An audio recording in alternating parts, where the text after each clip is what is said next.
આજની ધર્મકથા. પ્રણામ.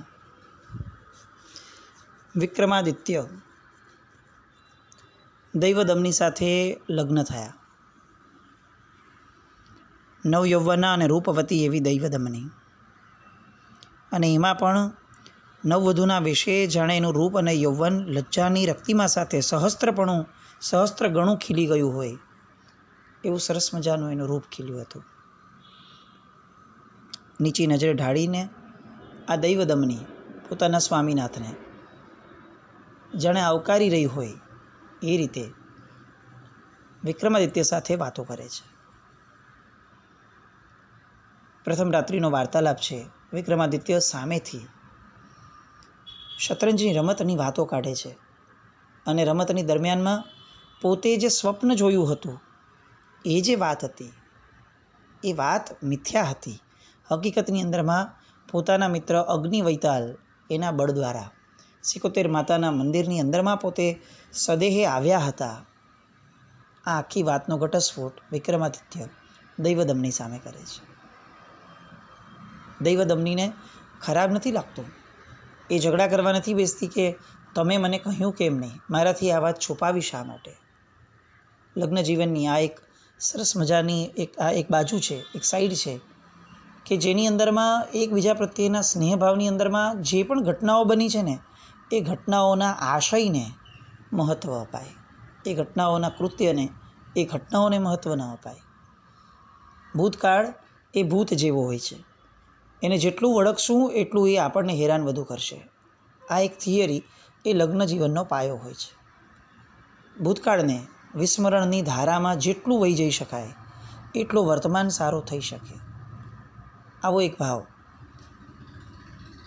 દૈવદમની જ્યારે લગ્ન થયા, આ પણ એક સામાન્ય વિચારણામાં આવું એક સ્તર આવે કે દૈવદમની એ વિક્રમાદિત્યના 31મા પત્ની હતા. આ 31 પત્નીઓ કેવી રીતે ભેગી રહેતી હશે? અત્યારે એક હોય ને તો પણ આપણને ઘણી બધી વાર એવું લાગે કે એને સંભાળવી મુશ્કેલ છે. વિક્રમાદિત્ય આખું રાજ્ય સંભાળવા સાથે 31 પત્નીઓને સંભાળે. ક્યારેક એવું લાગે કે રાજ્ય સંભાળવું ઇઝી હશે એની માટે. 31 પત્નીઓને ભેગી સંભાળવી કેટલી મુશ્કેલ હશે. પણ એ સમયની એક પ્રણાલિકાને એ સમયની સ્ત્રીઓએ બહુ સહજતાથી સ્વીકારી છે. પત્નીઓ એ એકબીજાની કોમ્પિટિટિવ હોય એ રીતે ધારામાં ક્યારેય વહન નહીં થતું હોય. એકબીજાની બહેનો છે એ રીતે એ લોકો અંદર એકબીજા સાથે રહેતા હશે. એક એવી ધારા હોય જેમાં ખબર છે કે આ મારા પતિની પત્ની છે અને કદાચ મારા પતિનો સમય એ મારી સાથે શેર કરવાની છે. તો અંદરમાં અત્યારે જે પ્રતિસ્પર્ધીનો ભાવ જાગે છે એ ભાવને એ સમયની સ્ત્રીઓએ કેટલી હદ સુધી પોતાના મનમાંથી દૂર કરી દીધો હશે. આવી કેટલી બધી વિચારધારાઓ. અલબત્ત આ બહુપત્નીત્વની વાતને આપણે અત્યારે અહીંયા કોઈ સ્થાન આપીએ છીએ એવી વાત નથી, પણ એના દ્વારા જે ગુણ પ્રગટતા હતા એ ગુણને આપણે અત્યારે નજર સામે લાવીએ છીએ કે એ ગુણ પણ પ્રગટાવવા બહુ આવશ્યક છે કે જેની અંદરમાં સહચારી વ્યક્તિઓ પ્રત્યે સદભાવ ઊભો રહે, પ્રતિસ્પર્ધાનો ભાવ ન રહે. આજે આપણે બધા બે ભાઈઓ ભેગા થાય ને તો પણ પ્રતિસ્પર્ધાનો ભાવ આવે. આપણું બાળક કોઈ મિત્ર સાથે ઊભું હોય તો પણ આપણને પ્રતિસ્પર્ધાનો ભાવ આવે. આપણામાં આવે એટલું જ નહીં, આપણે બાળકમાં પણ આરોપિત કરીએ કે તારે આના કરતાં વધારે માર્ક્સ લાવવાના છે, તારે આના જેવું થવાનું છે. ક્યાંય પણ એ સ્વયંભૂ એવો ભાવ નથી કે તું તારા જેવો બનજે, તું સારો બનજે અને તું તારા જેવો બનજે. આ વાતો આટલી સિમ્પ્લિસિટી સાથે મૂકી દીધી હોય તો બાળકને જરા પણ કોમ્પ્લિકેશન લાઈફમાં ન લાગે, કારણ કે એ પોતે કંઈક અલગ છે, એનું લક્ષ્ય કંઈક અલગ બનાવીએ. હવે ઓલો કન્ફ્યુઝ થાય, મારે એક્ઝેક્ટલી થવાનું શું? હું જે છું એ રહું કે આ આમના જેવો થાવ? અને આ બંને વિમાસણની અંદરમાં બાળક મૂળમાં કોઈના જેવો થઈ શકતો જ નથી, અને એના કારણે એ ડંબ જેવો લાગે. મોટો થયો હોય, મોટો માણસ થયો હોય તો પણ. વિક્રમાદિત્યની આ બધી વાતો દૈવદમની સાથેની એની વાર્તાલાપ થયા. દૈવદમનીને એણે જણાવ્યું કે હવે પંચદંડની જે વાત છે એ વાત તરફ દેવી આપણે આગળ વધીએ. અને દૈવદમની એને જણાવે છે કે પંચદંડની વાત હું તમને જણાવું ખરા, પણ એ જણાવવાની અંદરમાં કેટલીક વસ્તુ જે છે એ વસ્તુઓ મારે એક પછી એક સ્ટેપ બાય સ્ટેપ જણાવવી પડશે. એ ટાસ્ક છે. એક એક ટાસ્ક પતે પછી બીજો ટાસ્ક આવશે.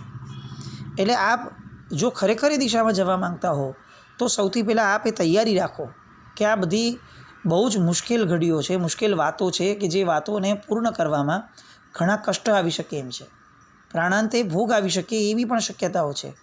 એટલે સ્વામિનાથ બીજા કોઈ આશયથી નહીં પણ સામાન્ય આશયથી કહું છું કે આ જીદ જો છોડી શકાતી હોય તો છોડી દો.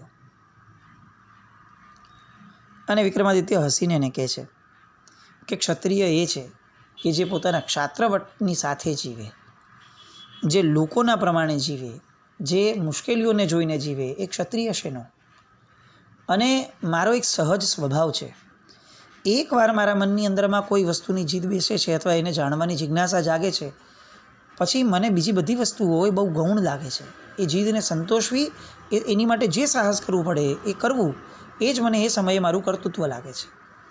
તમારી ચિંતાને હું સમજું છું, પણ તમે એ સમજવા પ્રયત્ન કરશો તો મને આનંદ થશે કે આ મારી પ્રકૃતિને મારો સ્વભાવ છે. એટલે દૈવદમની જે છે એ આગળ વધી અને વિક્રમાદિત્યને વાત કરે છે કે જુઓ, પંચદંડનું છત્ર જે છે ને એ દેવતાઓના સંપત્તિ રક્ષક કુબેરે ખૂબ જ શ્રમ લઈને બનાવ્યું હતું. એકવાર એ છત્ર તેણે વિદ્યાધર રાજાને ભેટ આપ્યું હતું. ઘણો સમય વ્યતીત થયો એ પછી એ છત્ર મૃત્યુલોકમાં આવ્યું અને મહારાજ કૌરવભૂષણ દુર્યોધન એને પ્રાપ્ત કરવા માટે લાલાયિત થયા. પણ એ પ્રાપ્ત કરે તે પહેલાં એ જે પંચદંડ છે એ દ્રશ્યુઓના હાથમાં વયું ગયું અને ઝાલરના રત્નનો સમૂહ, પાંચેય દંડ વગેરે બધા જ છૂટા થઈ ગયા. પાંચેય દંડો આજે જુદા જુદા સ્થળે પડ્યા છે. ઝાલરના રત્નોનો સમૂહ પણ એમને એમ જ રહ્યો છે. એટલે આ દિવ્ય છત્ર આપને પ્રાપ્ત કરવું હોય તો આપે આ 5 અલગ અલગ જગ્યાએથી એને ભેગું કરવું પડશે. એ પછીથી હું આપને એ છત્ર બનાવી દઈશ. વિક્રમાદિત્ય તો યશના નોડમાં જ હતા. તું જે કહે તો હતી, બોલ. અને પછી એમ કહે છે કે જો અહીંથી લગભગ 800 કોસ દૂર તામ્રલિપ્તિ નામની એક નગરી છે. એ નગરી ઘણી સ્વચ્છ અને રળિયામણી છે. એનો રાજા ચંદ્રભૂપ, એ ચંદ્રભૂપની કન્યા લક્ષ્મીવતી, એ ત્યાંના રાજભવનના 7મા પ્રાસાદમાં રહે છે, 7મા માળે રહે છે. અને એની પાસે રત્ન પેટિકા પડી છે. આ રત્ન જો આપણે પ્રથમથી પ્રાપ્ત કરીએ તો પછીથી એ પંચદંડમાં આપણે આગળ વધી શકશું. વિક્રમાદિત્ય બહુ ઉલ્લાસમાં આવી ગયા. દેવી, હું એ રત્ન પેટિકા અવશ્ય પ્રાપ્ત કરીશ. તામ્રલિપ્તિનું નામ મેં સાંભળ્યું છે, પણ એ ક્યાં છે, શું છે એ મને ધ્યાનમાં નથી, પણ એની બહુ ચિંતા નથી. હું અવશ્ય ત્યાં જઈશ. એ સમયે દૈવદમનીને એ વાત જણાવવાનું આવશ્યક લાગે છે અને જણાવે છે કે મારી શક્તિઓ હોત તો ચોક્કસ મેં તમને ત્યાં એક ઝાડને તમે વળગીને રહો એટલે હું ઝાડને સીધી તામ્રલિપ્તિમાં પહોંચાડી દેત મારી મંત્ર વિદ્યાના બળે. પણ મેં બધી જ શક્તિઓ ઉસીરાવી દીધી છે. એટલે હવે હું આ કાર્યમાં આપને સહાયભૂત નહીં થઈ શકું. વિક્રમાદિત્યને કશો જ વાંધો નથી. એ કોઈ એવી જણસની વ્યક્તિ નથી કે જે કોઈકના આધારે જીવે. એ પોતાના જ સ્વબળે જીવતા હોય છે. એટલે રાત્રિનો સમય વીત્યો, સવારનો સમય થયો, પ્રાતઃકાળના કાર્યો આટોપ્યા. રાજભવનમાં જતાં પહેલાં થોડીક ઘટિકા માટે વિક્રમાદિત્ય પોતાના ખંડની અંદરમાં આ તામ્રલિપ્તિ, જે હવે જેની ચાનક મગજમાં લાગી ગઈ છે, એ તામ્રલિપ્તિ કઈ રીતે પહોંચવું એ વિચારે છે. વિચારોના છેવાડે ફરીથી એમને એમનો મિત્ર જ યાદ આવે છે, અગ્નિવેતાલ. જેવા એ મિત્રને યાદ કરે છે એવું વચન એમને મળેલું છે એટલે તરત જ અગ્નિવેતાલ હાજર થાય છે. પૂછે છે કે સ્વામી, મને કેમ હાજર કર્યો? અને બહુ સાહજિક રીતે વિક્રમાદિત્ય પૂછે છે કે તારી પત્ની સાથે બરોબર જીવન જાય છે ને? અને અગ્નિવેતાલ કહે છે કે લગ્ન પછી જીવન કોનું સારું હોય છે તે તમે મારું સારું ઈચ્છો છો. બહુ હળવા ભાવની અંદરમાં વિક્રમાદિત્યને કહે છે કે મારું તો સારું જાય છે અને એટલે જ 31મીની શોધમાં જવું છે. એમણે કીધું કે 31મી તો આવી ગઈ. અગ્નિવેતાલે કીધું તો કે એટલે જ હું તને કહું છું કે 31મી આવી ગઈ એટલે હવે 32મીની વાત ઊભી થઈ. એ 32મી માટે જવાનું કદાચ થાય પણ ખરું. અગ્નિવેતાલને આશ્ચર્ય થાય છે કે તમને 31માં પણ તમને એમ લાગે છે કે હજી 32મી આવી શકશે? અને હળવા મૂડની અંદરમાં, હળવી વાતોની અંદરમાં વિક્રમાદિત્ય સાહજિકપણે એને કહે છે કે આ બધી વાતો છોડ. આ બધી વાતોનું કારણ નથી. મુખ્ય કારણ જે છે એ પંચદંડની માહિતી છે અને એની માટે મારે રત્નની પેટિકા લેવા તામ્રલિપ્તિ જવું પડશે. અગ્નિ વેતાલ તો તૈયાર જ છે. એટલે અગ્નિ વેતાલ એને કહે છે કે આપ દિવસ કહો એ દિવસે આપણે જઈએ.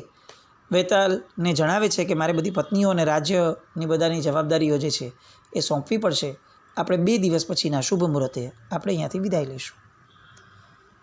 પત્નીઓ સાથે વાર્તાલાપ થાય છે. પત્નીઓ સમજાવે છે કે આપ આવી જીદ છોડી દો, કારણ કે આ તામ્રલિપ્તિ એક તો સાવ અજાણી નગરી છે. આપ કયા વેશે જશો, શું કરશો, કાંઈ કોઈને ખબર નથી. ત્યાંથી રત્નપેટિકા લાવવી અજાણ્યા પ્રદેશમાંથી, આ બધું કેટલું ભગીરથ કાર્ય છે, કેટલે દૂર જવાનું છે. અને તેમ છતાં વિક્રમાદિત્ય એ જ જવાબ આપે છે જે દૈવદમનીને આપ્યો હતો કે મને એકવાર ચાનક લાગે પછી મારું સાહસ હું એને અટકાવી શકતો નથી. પત્નીઓ પણ તૈયાર થાય છે, બધા શુભ આશીષ આપે છે. પણ આ ક્ષણે વિક્રમાદિત્ય પત્નીઓના આ જે કન્સર્ન, એની ચિંતા હતી, એના પ્રતિભાવ રૂપે, પ્રતિસાદ રૂપે એવું કહે છે કે એકવાર મને આ પંચદંડ મારું આગળ મળી જાય પછી બીજી વાર હવે હું આવા સાહસોમાં બહુ જલ્દીથી હું ખેંચાઈશ નહીં, આવું હું તમને વચન આપું છું. પંચદંડ માટે જવાની બધી તૈયારીઓ શરૂ થઈ. અગ્નિ વેતાલ 2 દિવસ પછી હાજર થયા. વિક્રમાદિત્યને અદૃશ્ય ગુટિકા અને કેટલાક રત્નો વગેરે પોતાની સાથે લઈ લે છે. ધોતિયું પહેરીને સહજ સામાન્ય માણસની જેમ જવાનું છે એટલે એક જોડી કપડાં સાથે લઈ જાય છે અને કેટલાક રત્નો લઈને જાય છે, સુવર્ણ મુદ્રાઓ લઈને જાય છે. અને વેતાલ જે છે એ તરત જ એમને ત્યાંથી ઉચકે છે અને કેટલીક ક્ષણોની અંદરમાં અતિ દૂર કહી શકાય, જેનું અંતર ખૂબ લાંબુ હતું, એવા તામ્રલિપ્તિ નગરના પાદરે વિક્રમાદિત્યને મૂકી દે છે. વેતાલ પૂછે છે કે મારે અહીંયા રોકાવાનું છે તમારી સાથે. અને વિક્રમાદિત્ય કહે છે કે પરાક્રમી પુરુષ તો એ જ છે કે જે એકલો પોતાનું કાર્ય સાથે, મને જરૂર પડશે તો હું ચોક્કસ તને યાદ કરીશ, પણ આ કાર્ય મારું છે, હું વારંવાર તને એની અંદરમાં તારો આટલો લાંબો સમય ન લઈ શકું. તે જે પણ મને સહાય કરી છે એના માટે પણ હું તારો આભારી છું. એને રવાના કરે છે. જુએ છે કેટલેક દૂર એક મંદિર દેખાય છે. મંદિરની અંદરમાં આડા પડે છે થાક ઉતારવા માટે શરીરનો. બપોરનો સમય થઈ ગયો હોય છે એટલે એમ થયું કે હવે આજે નથી જવું. કપડાં વગેરે જે ધોવાના હતા તે કપડાં સરોવરની અંદરમાં ધોવે છે, સૂકવે છે અને પછીથી નગરની અંદરમાં જવાની પોતે પૂર્વ ભૂમિકા રૂપે પોતે તૈયાર થાય છે. પોતાના લક્ષ્યની અંદરમાં ક્યાંય પોતાનું સ્ટેટસ આ વિક્રમાદિત્યને યાદ નથી આવતું. એક આ અવંતીનો નગર છે કે જ્યાં વિક્રમાદિત્યએ કહેવું પણ નથી પડતું કે મને આ જોઈએ છે. એટલા સેવકો તૈયાર છે, એટલી પત્નીઓ, દાસ દાસીઓ બધા જ તૈયાર છે. અને આજે આ વિક્રમાદિત્ય, વીર વિક્રમાદિત્ય, પરાક્રમી ચક્રવર્તીના તુલ્ય જેનું ભોગ હતા, એ વિક્રમાદિત્ય પોતાના કપડાં પોતે ધુએ છે અને બહુ જ પ્રસન્નતાથી એ કપડાને સૂકવી વગેરેથી પોતાની જોડી વગેરે બાંધી અને પોતે નીકળે છે. મુશ્કેલીના સમયમાં પણ જે વ્યક્તિઓ દરેક પરિસ્થિતિની અંદર સાથે પાણીના ધોધની જેમ વહેવા માટે તૈયાર હોય ને, એ જીવ ક્યારે દુઃખી નથી થતો. દુઃખી એ જ થાય છે કે જેને મળેલી પરિસ્થિતિ સાથે સંઘર્ષ કરવો છે. એક ચિંતકે બહુ સરસ કહ્યું છે, સમ્યક દર્શનની અનેકવિધ વ્યાખ્યાઓ, અનેકવિધ વાતોમાં એક વાત બહુ સરસ છે, મને જે પ્રાપ્ત થયું છે તે અન્યથા થાઓ, આવી વિચારણા એ મિથ્યાત્વ છે. મને જે પણ પ્રાપ્ત થયું છે એ કેવું છે, શું છે, એ મારો વિષય નથી, કારણ કે મારા જ પોતાના કર્મના શુભ અથવા અશુભ કર્મના ઉદય મને પ્રાપ્ત થયું છે. હવે આનાથી અન્ય કોઈ સ્થિતિ મને પ્રાપ્ત થાય, આવી વિચારણા કરવી એ પોતાના પૂર્વભવમાં કરેલા એ કર્મો, શુભ અશુભ કર્મો, એની સાથે સંઘર્ષ કરવા જેવું છે, જે અશક્ય છે. અને એવી અશક્ય એવી વાત, કુદરતના નિયમોથી વિપરીત વાત, એ જ મિથ્યાત્વ છે. વિક્રમાદિત્યની અંદરમાં આ ભાવ ક્યારેય પ્રગટતો નથી. જે મળ્યું તે યથાર્થ, અન્યથા થાવ આવો કોઈ ભાવ નહીં. આગળ વધે છે તામ્રલિપ્તિની નગરની અંદરમાં. જેવા પાદરમાંથી એ આગળ વધે છે એવું તરત જ એને ખ્યાલ આવે છે કે આ તો કંઈક અલગ જ ઘટના થઈ રહી છે. નદીની પેલે પાર એટલા બધા વ્યક્તિઓ એકસાથે દેખાય છે કે એમ લાગે કે જાણે આખી પૃથ્વી અહીંયા સમાઈ ગઈ છે. બહુ આશ્ચર્ય થાય છે, પણ પૂછવાલાયક વ્યક્તિઓ દેખાતા નથી. સામે પાર જવું કઈ રીતે? બહુ જ લાંબે સુધી નજર નાખતા ખબર પડે છે કે એક નદીવાળો, એક હોડીવાળો છે. એટલે ત્યાં જાય છે ચાલીને. હોડીવાળાને કહે છે કે મારે સામે પાર પહોંચવું છે. સામે પાર પહોંચે છે પણ એની પાસે ત્યાંની કરન્સી નથી, ત્યાંની કરન્સી અલગ છે. એટલે પોતાની એક સુવર્ણ મુદ્રા જે છે એ કાઢીને ઓલાને આપે છે. ઓલો કહે છે કે આ તો બહુ મોંઘી છે, અમારે ત્યાં તો આ હજારોની કિંમતમાંની કિંમત થાય, મારી આગળ છૂટા નથી આટલા. અને વિક્રમાદિત્ય જે પરદુખ ભંજન છે, જે દાનની અંદરમાં કદાચ કર્ણને તુલનામાં આવી શકે એટલા જબરદસ્ત દાનેશ્વરી જે છે, જે અવંતીની અંદરમાં કોઈ વ્યક્તિ એવો નહીં કે જે આવ્યો હોય ને એની ઈચ્છા પૂરી ન કરી હોય, એવા વિક્રમાદિત્ય એ બહુ સાહજિકપણે એને કહે છે કે ભાઈ રાખી લે ને, તારા નસીબની જ છે. અને પેલા હોડીવાળાને અતિશય આશ્ચર્ય થાય છે કે આજ સુધી આવો કોઈ દાનવીર મળ્યો નથી. એટલે ખૂબ ખુશ થઈને પૂછે છે કે તમે બહારના છો? એટલે કીધું કે હા, હું બહારગામથી આવ્યો છું. કોણ છો? તો કે મારું નામ વિક્રમ્યો છે. અચ્છા, શેની માટે આવ્યા છો? તો કે બસ અહીં જ એમ જ મારું નસીબ અજમાવવા માટે આવ્યો છું. પણ આ આટલા બધા લોકો કેમ ભેગા થયા છે અને આટલા બધા મંડપો કેમ છે લાઈનથી? અને ત્યારે પેલો જવાબ આપે છે કે અમારા નગરમાં રાજાએ કેટલાક વર્ષો પહેલાં નવું રાજભવન બનાવ્યું છે. રાજાને એવું લાગે છે કે આ નગરની અંદરમાં જે રસોડાઓ છે, આ બધા રસોડાઓની જે બાફ એટલે કે જે વરાળ નીકળે છે, એ વરાળના કારણે રાજભવન કાળું થઈ જાય છે અને બીજા બધા પણ નગરીના મકાનો જે છે એ બધા કાળા થઈ જાય છે. નગરીની શોભા બગડી જાય છે, સ્વચ્છતા જળવાતી નથી, સુદળતા જળવાતી નથી.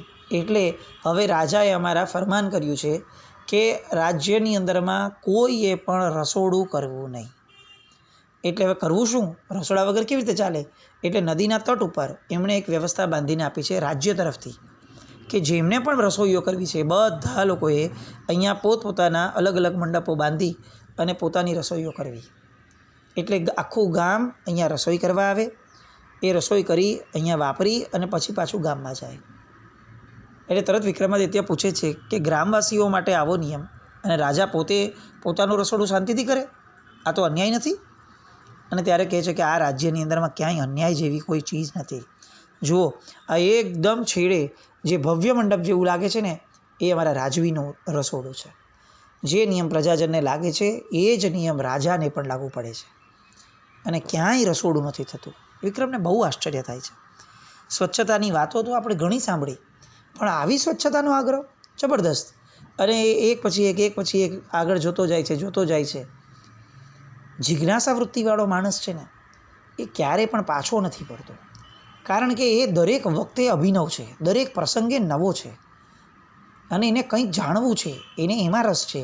એને પોતાની સગવડો, પોતાની સંપન્નતા, પોતાને શું મળ્યું, સુખ દુઃખ, આની ચિંતા નથી.